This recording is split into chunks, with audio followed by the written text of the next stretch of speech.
So aside from anxiety, worry, and fear, I kind of want to just to kind of zoom back a little bit, because as humans, we experience more than that.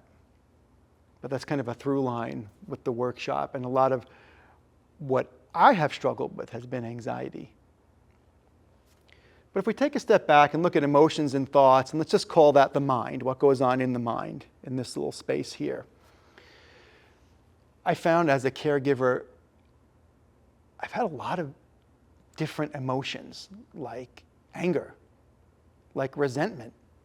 I've had resentment. At one point, I felt resentment toward my wife until I worked through it and realized this is not about her. She didn't do something to me. And that kind of shifted to resentment to the illness.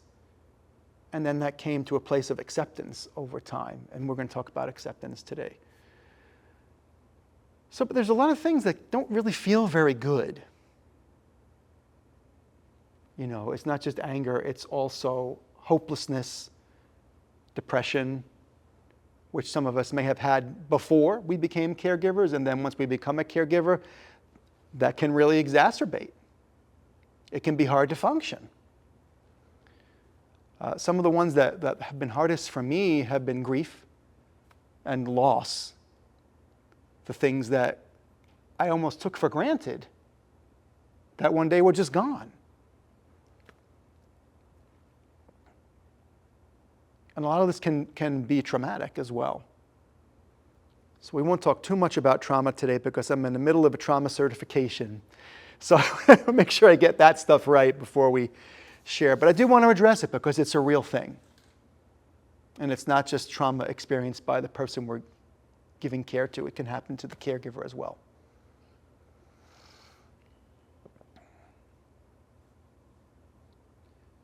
So one of the biggest things for me, this is a couple of years ago, that I learned, and it was like a really big deal, was that you are not your thoughts and emotions. They are something you experience.